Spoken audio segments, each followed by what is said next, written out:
Muchas gracias. ¿Qué tal, amigos de Logic? Sean bienvenidos a esta segunda sesión del tercer día. Estamos muy contentos porque hoy vamos a hablar de un tema, creo que importantísimo, no solamente para los que están en este momento formando sus carreras profesionales, sino también para nosotros mismos que tenemos que renovarnos, que de pronto tenemos una realidad que nos alcanza, que la tecnología de pronto nos empieza a generar nuevas necesidades y un poquito de entender cómo se mueve el mundo y tenemos un reto enfrente. Entonces vamos a hablar hoy de educación legal y la IA. Y para esto tenemos a Eileen Matus, a Ricardo Phillips y a Pablo Contreras. Bienvenidos a los tres. Muchísimas gracias por estar con nosotros. Muchas gracias. Me Gracias a ti por la encantaría, Muchas invitación. gracias. me encantaría si puede ser posible que se presenten brevemente para elegir correctamente un poquito lo que es lo más importante de los tres grandes trayectorias, siempre participando un poquito en la academia y en la escuela. Aileen, cuéntanos un poquito quién es Aileen, qué hace Aileen, para arrancar Pues esta mira, yo conversación. soy licenciada, maestra y doctora en Derecho y también soy licenciada y maestra en Ciencias Políticas. Mucho tiempo trabajé en la academia en temas de regulación y competencia económica. Después de haber estado varios años en la academia, pues generé una consultora que se llama Regex, que es regulación en función de, es una fórmula matemática. Y bueno, lo que hacemos nosotros es pues simplificar la función de la regulación. Y pues dado el tema que estamos hablando ahorita, pues tiene que ver con el contacto que tiene la regulación en la era digital, cómo debe de cambiar y modificarse, tomando en cuenta pues obviamente los cambios tecnológicos. Entonces, pues yo soy especialista en regulación, en competencia y en su cruce con temas de tecnología, innovación digitales y sostenibilidad, ¿no? Es como en general lo que hago. Y bueno, he sido Perfecto. maestra y tengo libros y he escrito algunos libros y ya.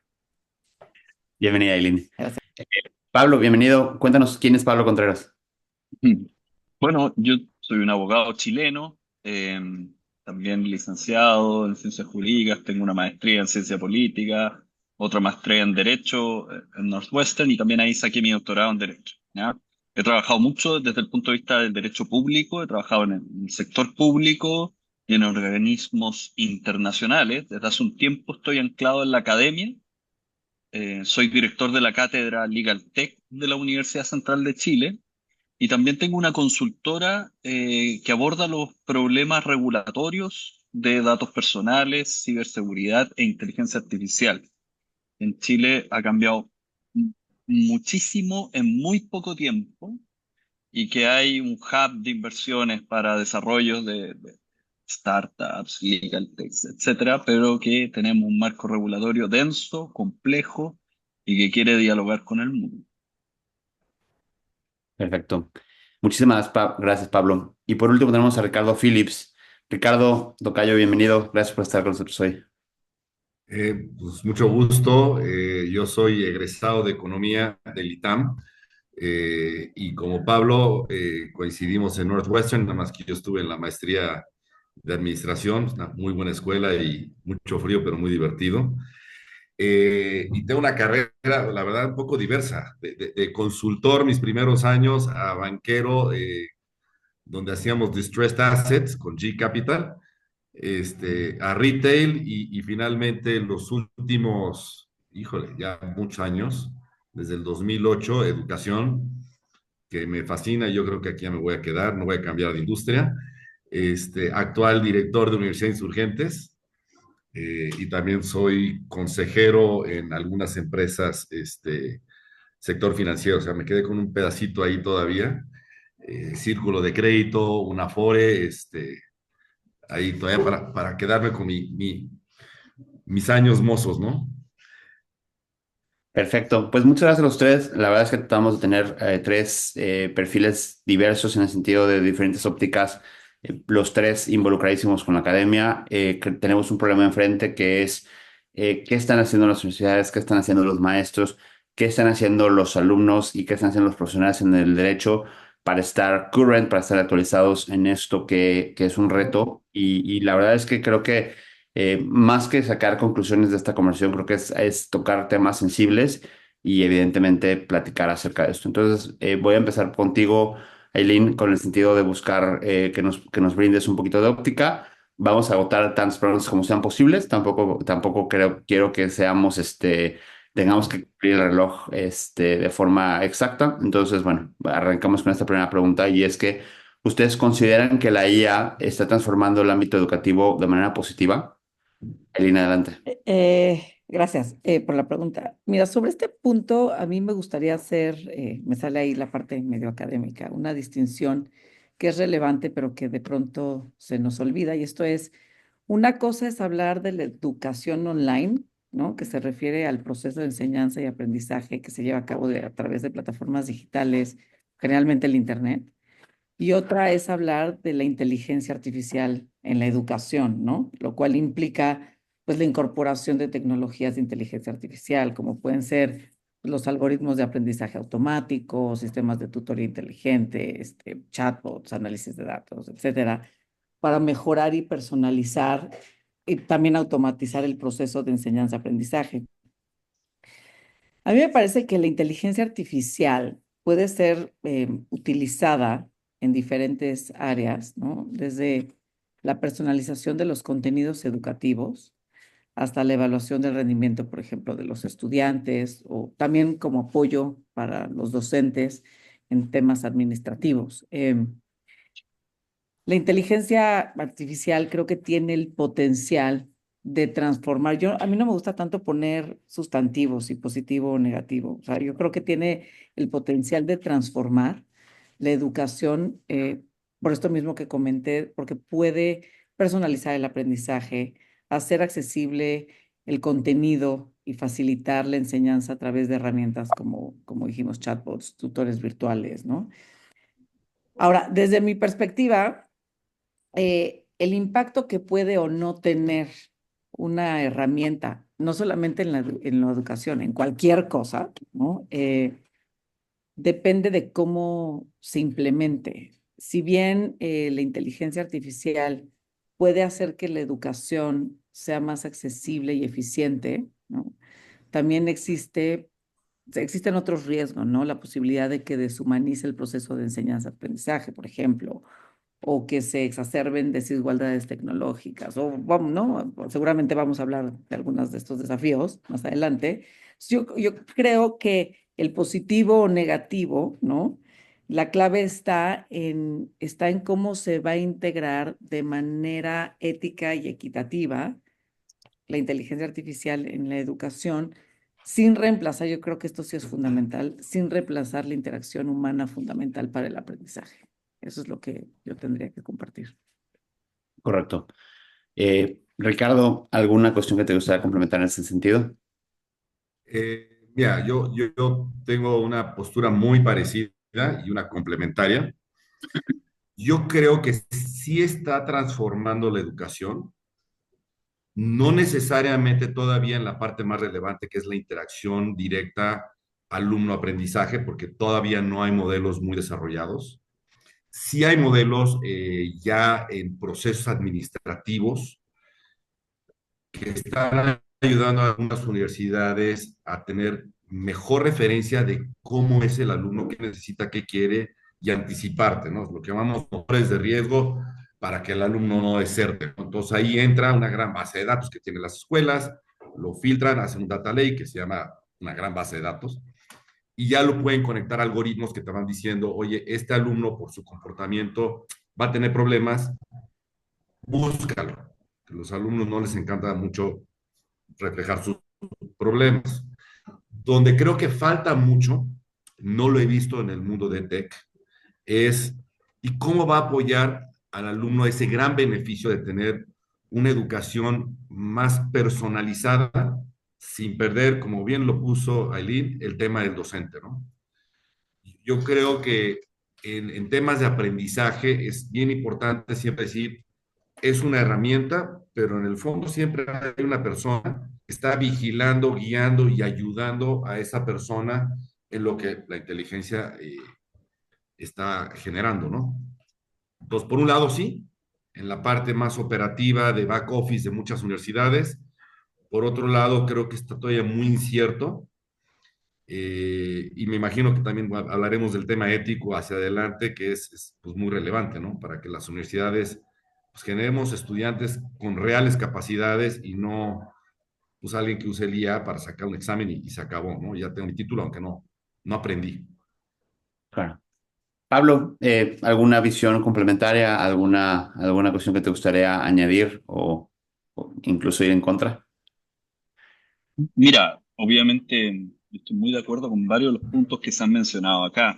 Quiero aportar un poquito desde la mirada de un estudiante. O sea, un estudiante hoy día en pregrado es un nativo digital. Yo no soy un nativo digital.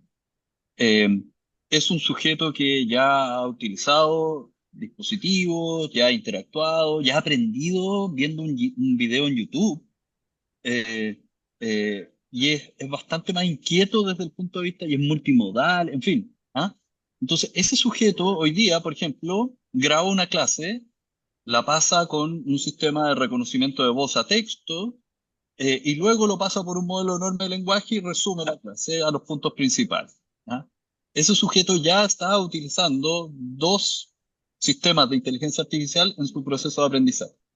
Entonces, el profesor, que quizás no es nativo digital, algunos sí, pero los menos, digamos, la mayoría, maestros, los catedráticos, no son nativos digitales, pueden estar en procesos de formación que repiten técnicas que son de hace cientos de años. La clase magistral, eh, quizás la mayor innovación era poner, en vez de dictar una cosa, pasarlo a un PowerPoint.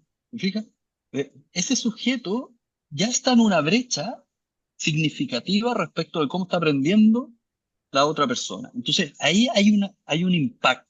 Ahora, ¿cómo lo transforma? Eso es lo interesante, porque yo creo que lo que decía Aileen y Ricardo, todo un tema de back office y de soporte.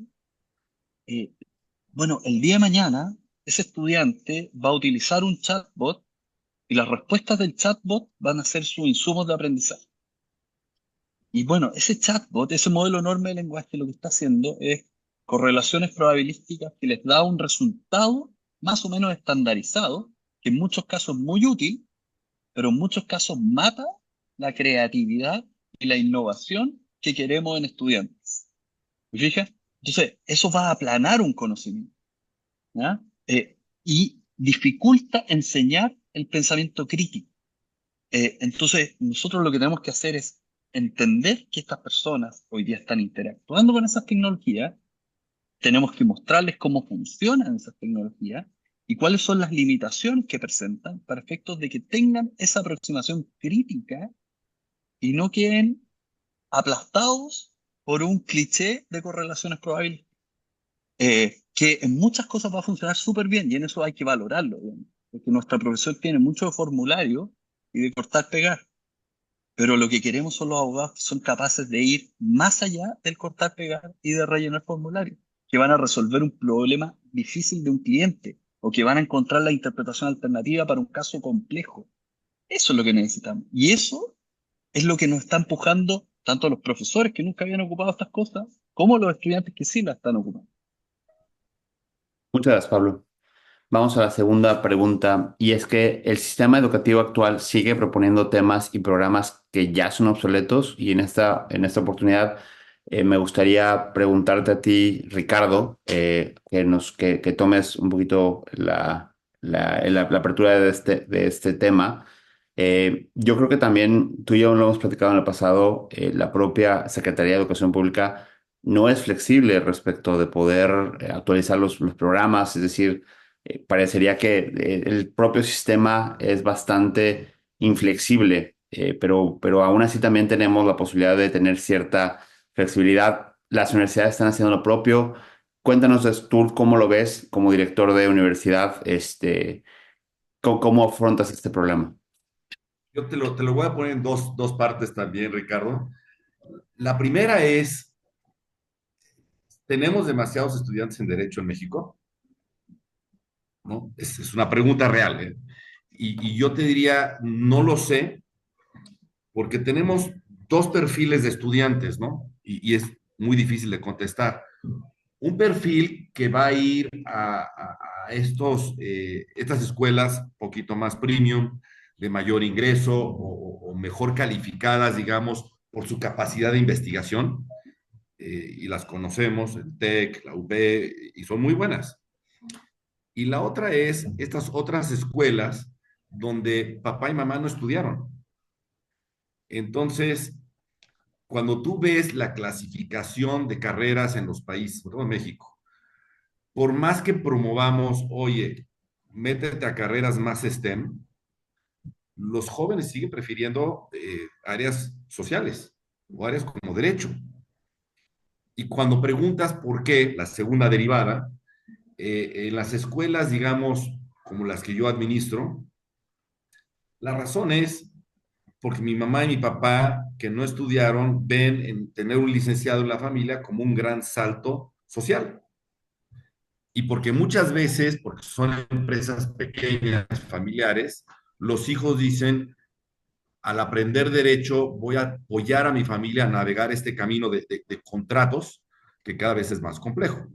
Entonces, el tema es si las carreras actuales reflejan las necesidades.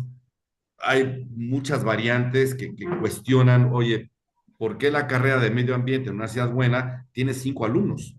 ¿No? Y hay un tema de preferencia que es difícil todavía de acertar en ese tema.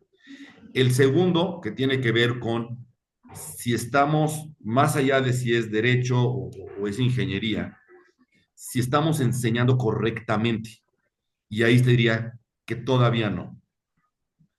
Bien lo dijo Pablo, hay que desarrollar competencias como el pensamiento crítico, y siguen siendo las universidades muy tradicionales, todavía muchas de cátedra libre, pero ojo, cátedra libre es el profesor va y expone, no necesariamente el profesor va y genera competencias. Entonces yo creo que ahí es donde las universidades tenemos que hacer mucho trabajo independiente de la carrera para cambiar el modelo de enseñanza, no necesariamente el plan de estudios. Yo te puedo dar el mismo plan de estudios, pero hacértelo mucho más vibrante, pensando en trabajo en equipo, exposiciones personales en vez de un examen escrito, ejercicio de crear competencias, en vez de profesor pone su material, alumno toma nota y hay un examen, ¿no? Entonces, por un lado, te diría, es cuestionable el tema de si los programas que ofrecemos son los correctos o no, porque quien toma la decisión a veces, pues no necesariamente es el alumno, sino el estrés de la familia. Y por el otro lado, creo que hay una oportunidad enorme de cambiar la forma en la que enseñamos, ya lo que es la materia práctica de dar la clase, ¿no?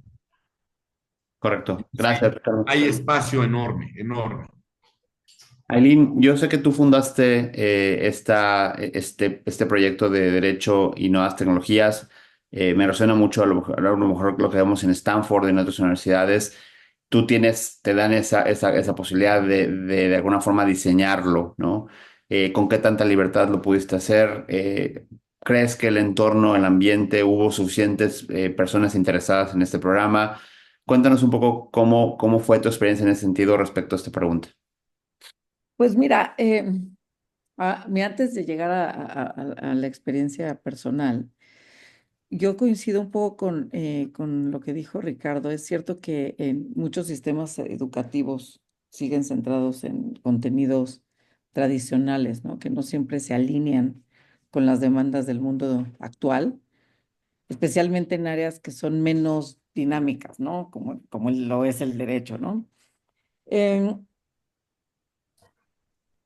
a mí, algo de lo que yo me di cuenta es lo obsoleto de un programa. Creo que no depende del hecho de si es en línea o no, si tiene herramientas, si se hace uso de herramientas digitales o no, sino más bien del contenido, el enfoque y el desarrollo de competencias, que es algo un poco de lo que hablaba Pablo. El contenido de un programa, porque yo lo viví, el contenido de un programa jurídico, pues debe ir acorde a la realidad que regula, si no, pues no tiene sentido. Si ya dejó de existir ese delito, ¿para qué seguimos enseñando ese delito si ya ni siquiera existe? ¿No? O sea, tenemos que ver el contexto que se tiene que regular para poder adecuar el supuesto de hecho a las situaciones que se van a imputar, ¿no? Eso es en lo que se refiere al contenido, pero también considero que hoy es importante que en tanto el docente como el alumno optimice la experiencia educativa por medio del aprendizaje y el uso de herramientas de inteligencia artificial. ¿Qué quiere decir? O sea, no todo mundo sabe usar las herramientas de inteligencia artificial, hay que aprender a usarlas, ¿no? El prompter engineer no nació porque se metía a Google a preguntar como si fuera ChatGPT, no, o sea, hay toda una manera de preguntar y esto tiene que ver a lo mejor con temas de investigación que antes de manera tradicional se daban en el seminario de investigación. Te enseñaban a hacer la pregunta, ¿no? Eh, Me parece que unas universidades más que otras han hecho esfuerzos para actualizar sus programas, ¿no? Ya hablo en derecho, y adoptar enfoques más flexibles y orientados al desarrollo de competencias clave. Aún así, me parece, ¿no? Que o siento que el sistema, sobre todo el jurídico en nuestra región, porque en otros países no es así, en otras regiones tampoco, sigue siendo rígido en muchos contextos, y ahí me meto en lo que decías, ¿no? De lo que hablaban de la SEP, o sea, si el contexto no lo permite, pues estamos, ¿no? Un poco amarrados, ¿no? Y esto, pues, el resultado es que deja a los estudiantes, pues, con menos preparación, ¿no? Y posibilidad para poder enfrentar estos cambios, con la rapidez que se vienen dando estos cambios, ¿no? Y esta agilidad mental para poderlo hacer. Eh, entonces, la renovación de los programas, ¿no? En cuanto a contenido, pues sí me parece que es un desafío constante que necesita más que reformas superficiales. De decir, no, es que como ya le pusimos el tema digital, pues entonces ahora sí está. No es cierto, no va por ahí. Eh, Ahora, en el programa que yo diseñé, que va un poco de la mano con lo que dijo Ricardo, ¿cuántos abogados hay en nuestro país? Creo que hay muchísimos. Bueno, creo que es como que la profesión donde más hay. La Pero te segunda. voy a, pero te voy a decir por qué. Y eso es un poco alineado a la pregunta que me hacía Ricardo de cómo fue aceptado, cómo no fue aceptado este programa. La realidad es que este programa en derecho no iba dirigido a los alumnos que estudian derecho de manera tradicional. ¿Por qué? Porque integraba ciencia de datos e ingeniería. Y entonces, cuando tú le dices eso a un abogado que odia las matemáticas y que se metió a estudiar derecho porque no quiere volver a ver un número en su vida, pues entonces ya dice que no, ¿no? Entonces, en mi caso, yo no iba a volver ingenieros a las personas, ni iba a volver cienciólogos de datos, pero sí me interesaba integrar las ciencias de datos y la ingeniería en el campo de derecho, que sí fue un desafío fascinante y de gran relevancia, ¿no? Especialmente, pues porque a mí me tocó hacer esto en la pandemia, ¿no? En un contexto de creciente digitalización, avances tecnológicos, ¿no? Y bueno, y complejidad en los sistemas legales por el tema, ¿no? De los mercados digitales, ¿no? A medida que nuevas tecnologías como la inteligencia artificial, esta idea de los grandes volúmenes de datos, Big Data y la automatización comenzaron a tener un impacto significativo en la sociedad, pues empezamos a ver que era necesario tener un replanteamiento de los derechos y de las obligaciones planteadas dentro del derecho, o son las mismas que las que siempre hemos tenido, pero ahora aplicados en una jurisdicción distinta, que es la digital. Entonces, me parece que sí es un reto, no todas las universidades lo han hecho de esa manera, sí fue complicado el evaluar a los alumnos que entraban en ese momento a nuestra maestría, sí requería un escrutinio muy grande porque es como de, bueno, yo venía a estudiar Derecho Constitucional, híjole, aquí no es, porque no vamos a estudiar Derecho Constitucional, eso hay unas universidades buenísimas, ¿no? Te puedes ir a la UNAM, ¿no? O sea, para poder ahondar en estos temas, ¿no? Eh, entonces sí, creo que el perfil todavía del estudiante de derecho no tiene ese clic de, híjole, sí me hace falta darme cuenta de que hay esto, ¿no? Y bueno, yo lo dividí en el esquema cuando hice la presentación del programa en su momento. Hay diferentes elementos, pues, porque está el derecho, o sea, el derecho digital law, ¿no? O sea, el derecho digital, pero también está legal tech, que tiene que ver con la automatización de procesos legales, pero también está la parte que tiene que ver con predicción y prevención, que tiene que ver con compliance. Entonces, hay diferentes momentos dentro de la carrera de derecho de cómo se integra la parte tecnológica y de sistemas inteligentes en su enseñanza, sumado a que el docente tiene que estar capacitado a poderlo hacer, ¿no? Entonces, bueno, eso es como lo que yo diría. Muchas gracias, Eileen. Pablo, adelante.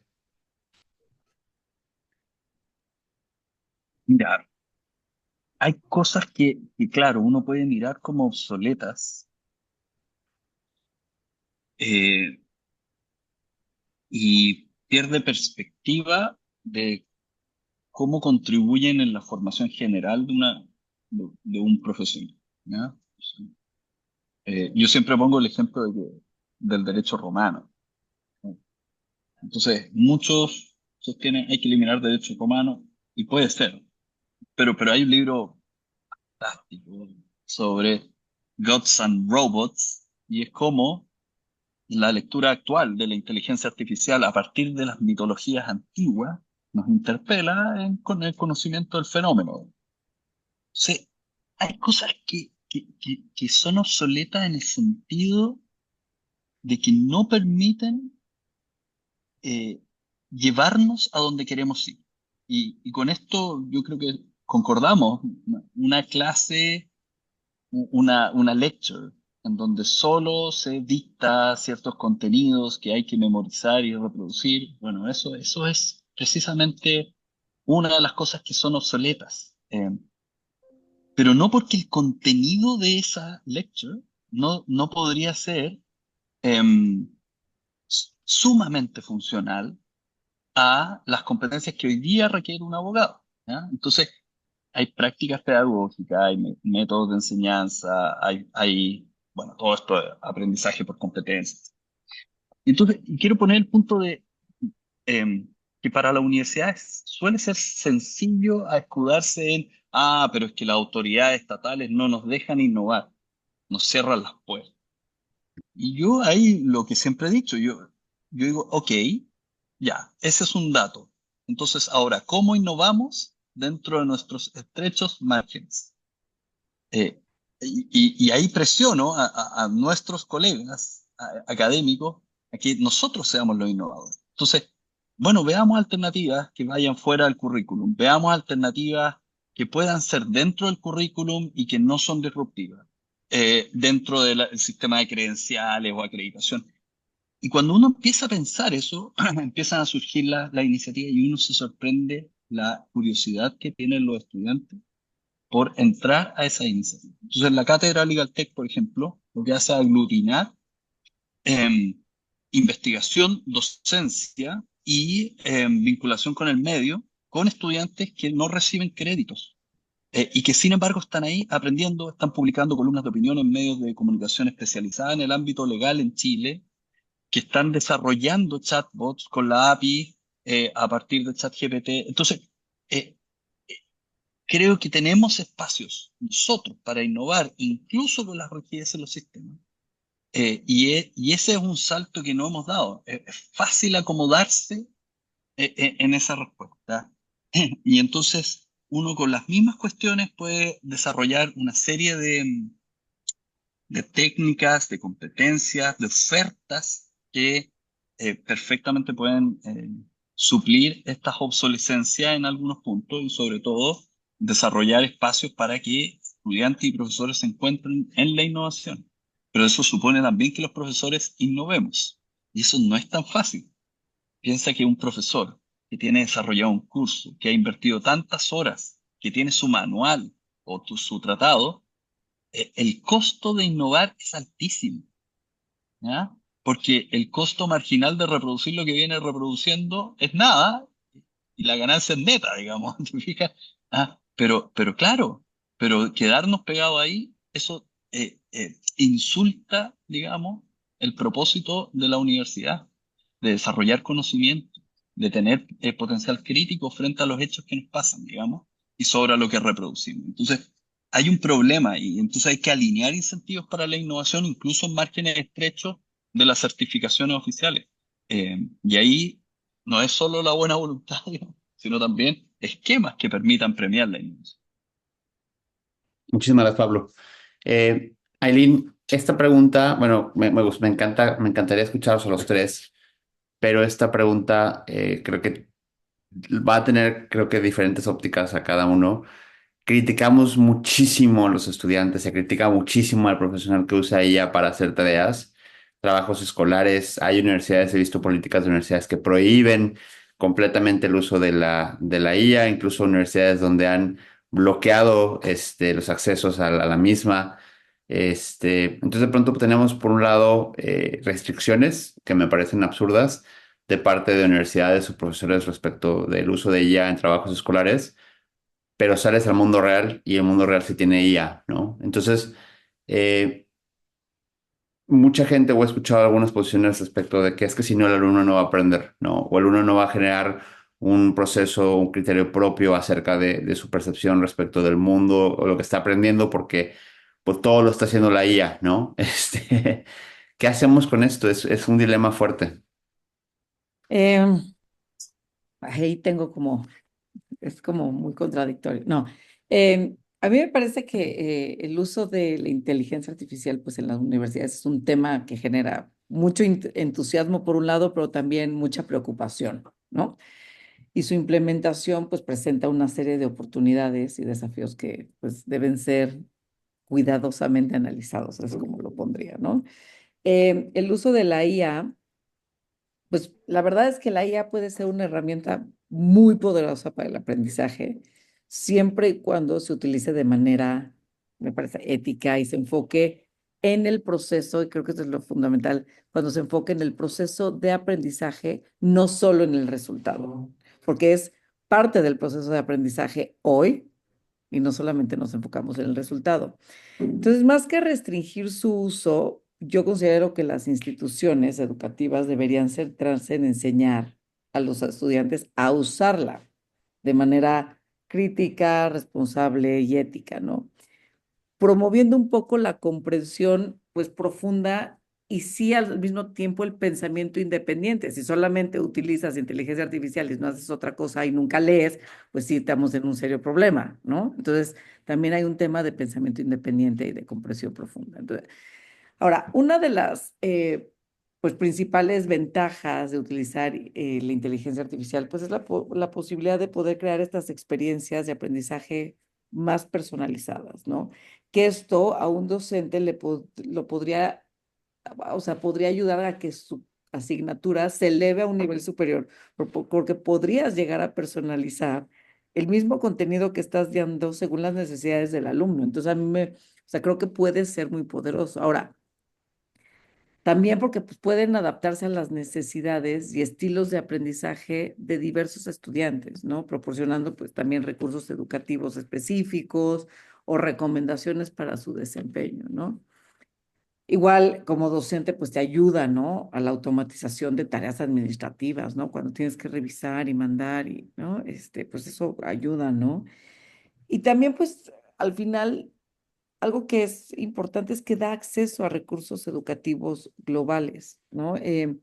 Las plataformas basadas en inteligencia artificial, pues sí permiten el acceso a materiales educativos de calidad, ¿no? Que eso es parte de lo que hay que enseñar, cómo distinguir qué es de calidad y qué no es de calidad, ¿no? A través de herramientas, pues, de traducción, tutoría en línea, o sistemas de recomendación que pueden pues ayudar a los estudiantes a encontrar contenido relevante y actualizado. Otras desventajas, pues sí, hay un tema de desigualdad en el acceso, pero eso también hay desigualdad en el acceso desde el tema de la conexión, ¿no? Nosotros en la pandemia en México lo vimos, pues cuando nos desconectamos por 2 años, pues no todos los alumnos tenían acceso a Internet, ¿no? Ya olvidemos del nivel tecnológico, a Internet, ¿no? Ahí como lo platiqué en la primera pregunta, pues hay un tema también que a mí me preocupa mucho, que tiene que ver con la deshumanización. Por eso me preocupa no solamente en la enseñanza, me preocupa con el uso de redes sociales, ¿no? Con el exceso ¿no? de este uso. Entonces, la deshumanización de la enseñanza, un poco la dependencia tecnológica, que esto va de la mano con con el no querer estudiar y no esforzarse más, ¿no? Porque ya alguien me lo puede resolver, ¿no? Ahorita les voy a dar un ejemplo de cómo yo cuando doy clases hago esto. Eh, y bueno, pues sí, me parece que el uso de la inteligencia artificial en la educación, pues sí plantea preguntas importantes también en temas de ética y recopilación, uso de datos y privacidad, que también es importante. Yo, por ejemplo, yo sí uso inteligencia artificial no solamente para impartir, sino que obligo a que mis alumnos la usen, pero los obligo a que la, así que los obligo a que la usen con un cierto marco metodológico de cómo se debe de usar. O sea, yo les doy ese marco metodológico. Por ejemplo, en una clase de regulación. Las primeras clases yo les hablo de qué es la regulación, qué debemos de entender por regulación, ¿no? Todo esto. Eso, ahí sí está prohibido utilizar inteligencia artificial. O sea, es de manera tradicional, hay unas lecturas, ¿no? Y ya después, esa misma clase, les los obligo a que me hagan una cuartilla, algo rápido, que defina qué es la regulación, cuáles son sus variantes, como a nivel abstracto, a nivel específico, etc. Entonces ellos tienen que hacerlo utilizando este, sistemas inteligentes. Entonces ellos preguntan, ¿qué es la regulación? Y siempre lo que les responde es error, está mal, porque ellos ya vieron lo que es regulación y lo que les está respondiendo no es regulación. Entonces, ahí hay un primer ejercicio que dicen, pero ¿cómo? O sea, si esta señora vino y me enseñó que era A, B, C y D, esta cosa me contesta, no me contestó ni que era A, B, C y D, me contestó una cosa que no tiene nada que ver, me dio la definición de normativa, no de regulación, ¿no? Entonces está mal, pero tampoco es, ¿no? Entonces ahí ya dicen, híjole, o sea, no es que se equivoque, entonces, ¿será que se equivocó o será que no se preguntar? ¿No? Entonces vamos a reformular la pregunta. ¿Cuál es la diferencia entre, no sé, la regla generada por medio de la legislación y la creada por organismos reguladores? Y entonces te saco otra respuesta.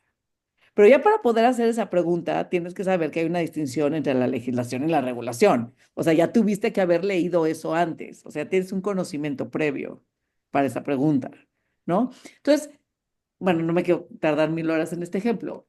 A lo que voy con esto es poder utilizar la inteligencia artificial de manera eficiente requiere tener un conocimiento previo sobre aquello que se pregunta. O sea, no puedes decir, dime qué es computador, ¿no? O sea, a lo mejor sirve para cosas muy sencillas de cuánto vive un perro, ¿no? Y no, dame un aproximado de cuánto vive un perro. Pero hacer preguntas jurídicas que tienen implicaciones con derechos, con un tema de deberes y obligaciones. O sea, me parece que sí es importante enseñar al alumno que tiene que tener un conocimiento previo del tema que va a preguntar para poder diseñar una pregunta correcta. O sea, preguntar qué es la regulación, pues tan equivocado como decir, es bueno ser no sé qué cosa, ¿no?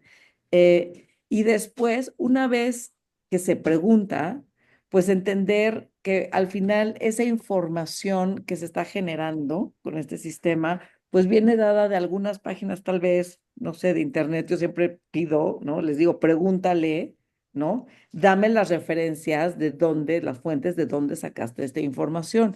Y saben que la mayoría de las veces se inventan los libros, no existen esos libros.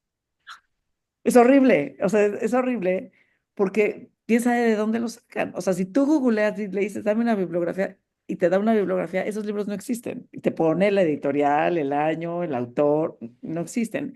Entonces, aquí es forzosamente si está mal la fuente, quiere decir que mal está mal el contenido. No, no siempre, pero sí es algo que te hace dudar de decir, bueno, ¿por qué no me da una fuente correcta? Entonces, hay diferentes pasos como para poder alcanzar creo que un buen uso pues de estas herramientas que al final sí sirven para hacernos la vida más fácil en ciertos momentos, pero sí se requiere a la par pues tener conocimientos previos y poder hacer un análisis crítico de lo que se nos está mostrando y no me voy a meter a temas de propiedad intelectual porque esa es otra cosa, porque si no ya me voy a otro tema, pero yo creo que sí se debe, respondiendo rápido, yo creo que sí se debe de utilizar, porque si no se utiliza, ¿no? No le das esa parte al alumno de enseñarle cómo utilizarla. Hay que saber, es como cuando te dan un ábaco, te tienen que enseñar a usar el ábaco, por Dios, o sea, no es que aprenda a hacer el círculo, no, le tienes que enseñar a utilizar las herramientas actuales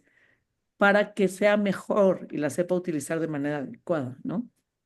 Eso es lo que... Perfecto. Pablo, en tu cátedra, ayer platicábamos con un gran ponente, alguien que yo estimo y aprecio mucho y admiro mucho, que es el doctor Jalife, y él decía que al arranque de su sesión les ponía un caso y después les preguntaba si habían usado o no IA, y la mayoría decía no, éticamente pues no, no se puede, y dijo pues todos están bien tontos porque debieron haber usado IA, porque se hubieran podido apoyar para tener más ideas de cómo resolver el asunto, y eso de pronto, ¿cómo tú que tienes cátedra, tú que tienes alumnos, les das chance, no les das chance, por qué sí o por qué no? Y mira, a ver, em, esto no es nuevo, ¿ah? Entonces, hay una anécdota muy interesante. En 1966, en Estados Unidos, profesores de matemáticas marcharon protestando en contra del uso de calculadoras por parte de estudiantes. ¿Ya? Entonces, pongo eso para tener distancia, digamos. Este tipo de discusiones vuelven, ¿ya? Eh, por ejemplo, yo me acuerdo en su momento, como yo no soy nativo digital, cuando aparece los procesadores de textos que detectaban faltas ortográficas, eh, bueno, ¿podemos ocupar eso o la persona tiene que haber aprendido la ortografía correctamente y entonces cuando escribe no puede estar asistido por uno de estos sistemas? Hoy día nadie se pregunta si uno puede ocupar la función F7 en Microsoft Word, digamos. ¿Ah? Se fijan, estoy tratando de mostrar una cosa que parece ya ser obvia, digamos. Entonces, eh, yo creo que hay un problema en que estamos en transición. Primero, nuestras instituciones en general, por lo menos lo que yo he observado en Chile, estoy terminando una investigación, no tienen lineamientos éticos claros para que los estudiantes puedan utilizar estas tecnologías. Entonces, estamos en un ámbito oscuro en donde el estudiante a veces no, sí, no quiere contar, no sabe cuándo puede hacerlo ni cómo. Entonces, es obvio, digamos, es obvio que haya todo este problema. Eso es un primer punto. Y no hay lineamientos éticos porque las universidades todavía no han tomado definiciones sobre cómo las vamos a usar, en qué casos, cómo lo vamos a controlar, cómo les vamos a enseñar, etc. Eso es un punto. Un segundo punto es lo que planteaba Eileen, que me parece clave, digamos. Eh, mostrarles lo que puede y no puede hacer una inteligencia artificial como un modelo normal de lenguaje. ¿Ya? Entonces, el hecho de que alucinen es consustancial a su funcionamiento. O sea, Sundar Pichai dijo, es improbable que podamos resolver las alucinaciones.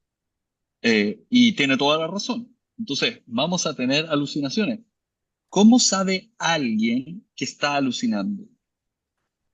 Eso requiere un conocimiento que permita evaluar y revisar el producto del LLM. ¿Se fijan?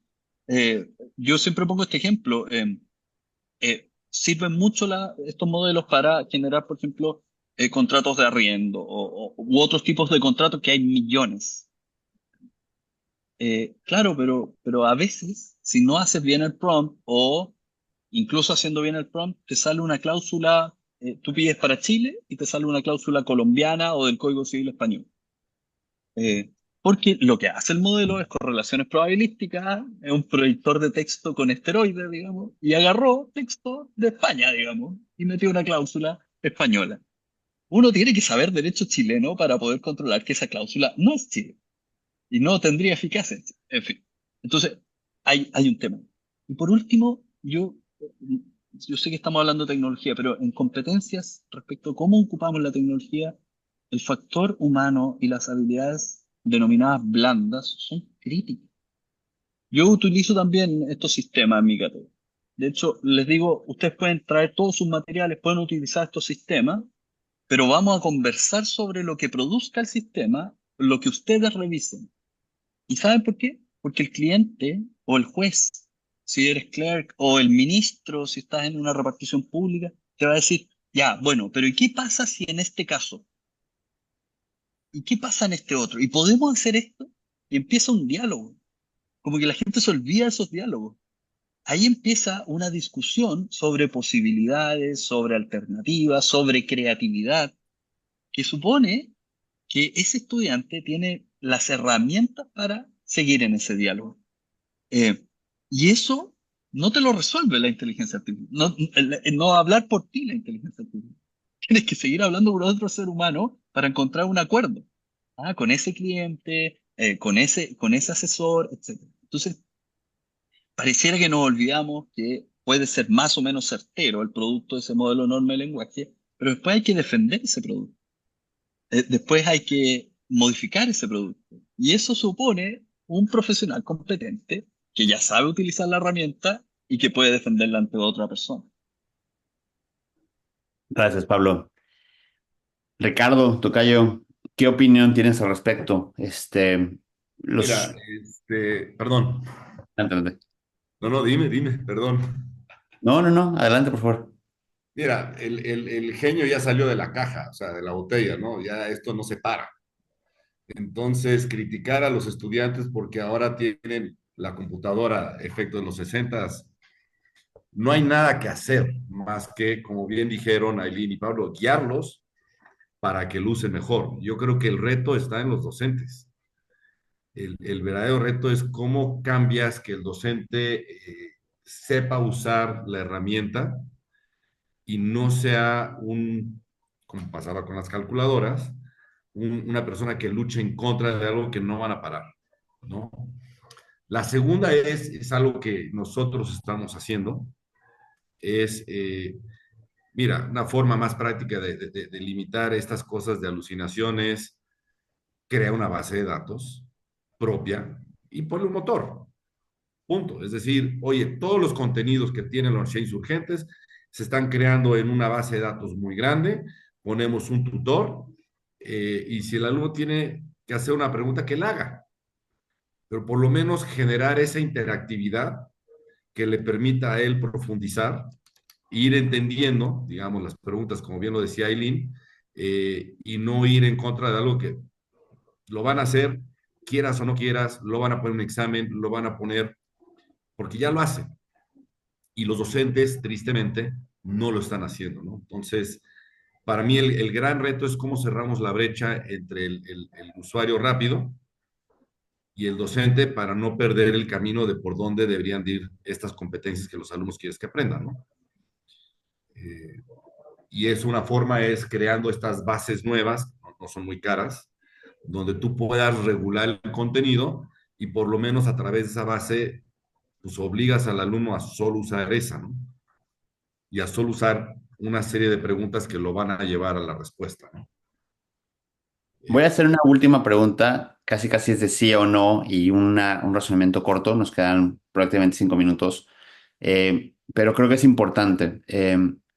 ¿Ustedes consideran que el profesional que ya salió hace 20 años de la universidad, 30 años de la universidad, eh, tiene que reeducarse, tiene la obligación de volver a educarse ante este cambio de época, ante este cambio tecnológico tan importante?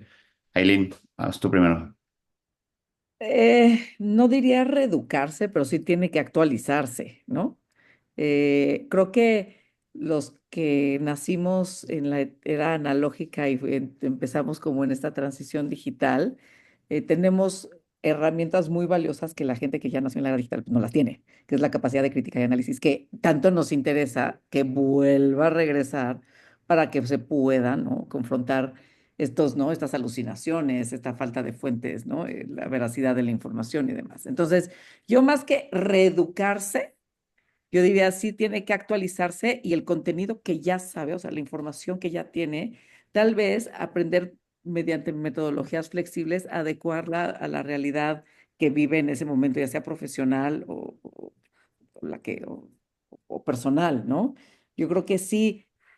Ahorita yo estoy trabajando en un tema importante que tiene que ver si los derechos y las obligaciones jurídicas, por ejemplo, hay nuevas o son las mismas, pero replanteadas distinta en el nuevo contexto digital. Entonces, creo que ahí pues es un tema de actualización más que de reeducación, ¿no? Gracias, Eileen. Ricardo, ¿hay que reeducar o hay que solamente actualizarnos? No, hay que actualizarse. O sea, la educación, bueno, vamos a decir, si tuviste una buena época de formación a través de tu vida, que quiere decir, tuviste una vida profesional y educativa que te permitieron aprender, pues lo que tienes que hacer es aprender lo nuevo y no volver a todo el proceso de cómo aprender, ¿no? ¿De Entonces yo estoy de acuerdo? acuerdo. Hay que enseñarse otra vez lo que está pasando y hay que estar al día, hoy y siempre, ¿no? Pero volver a aprender, híjole, es como decir volver a formarte, ¿no? Es un poquito más complicado, ¿no? Yo ahí coincido con él. Obviamente mi tema de actualizar es dando por, o sea, cierto que estudiaste, tienes los conocimientos, o sea, Claro. si no estudiaste, no hiciste nada, pues sí, edúcate, ¿no? No, pero obviamente si sí tuviste una buena educación y demás, nada más actualízate. O sea, Pablo, sabes cómo acceder a herramientas que te den una mayor forma de ver el mundo diferente y de acceder a él, ¿no? Entonces, no necesariamente es pues, empezar de cero, ¿no? Eh, yo ahí estoy de acuerdo, pero déjenme, o sea, es sugerente lo que plantea Ricardo, que sea reeducarse. Y quiero tomar en la mejor versión posible el reeducarse, porque los abogados dominamos un lenguaje bastante único y nos sentimos seguros en ese lenguaje. Y entonces creemos que por estar en ese silo, tenemos digamos, una autonomía frente a ingenieros, psicólogos organizacionales, en fin, digamos. Entonces, ahí sí hay un punto de reeducación. Tenemos que comprender lo que nos dice el ingeniero, el gerente, el psicólogo organizacional y tenemos que interactuar con ellos.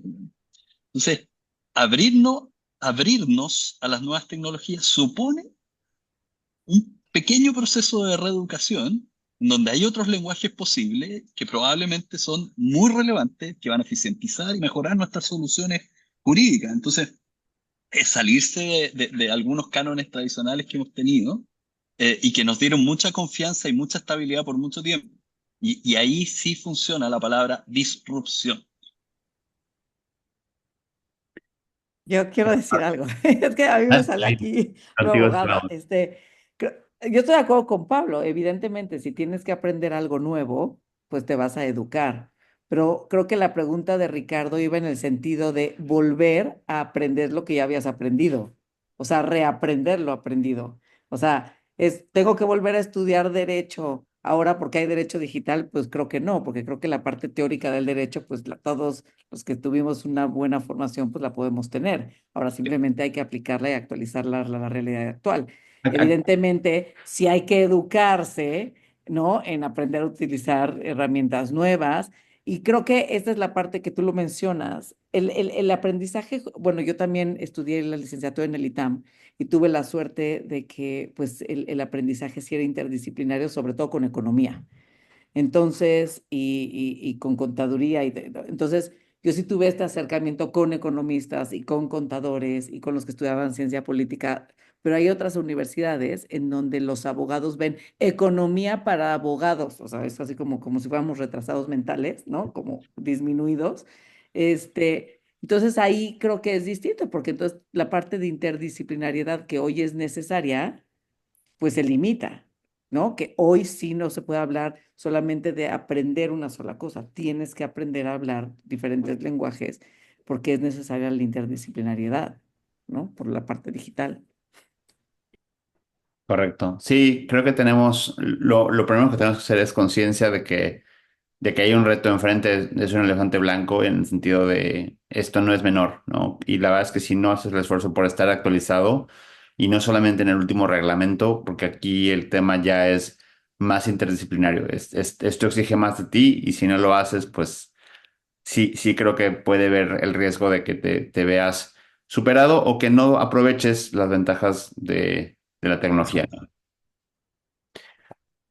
Gracias, enorme los tres. Muchísimas gracias a los tres. Gracias por sus participaciones. Pues Muchas gracias. gracias. No, muchas gracias. Un gustazo en conocerlos, y ojalá y nos encontremos pronto. Ahí voy a estar en la fila también, Aileen, el sábado. Ah, sí, y aquí echando el chisme, si quieres nos escribimos. Así de, ¿dónde? Cuéntame, ¿no? Bueno, si quieres, nos escribimos. Muchas gracias, Órale, Ricardo. Nos vemos en el programa. Hasta luego. Felicidades. Ricardos, Muchas gracias. en plural. cuídense. Bye, bye. Bye.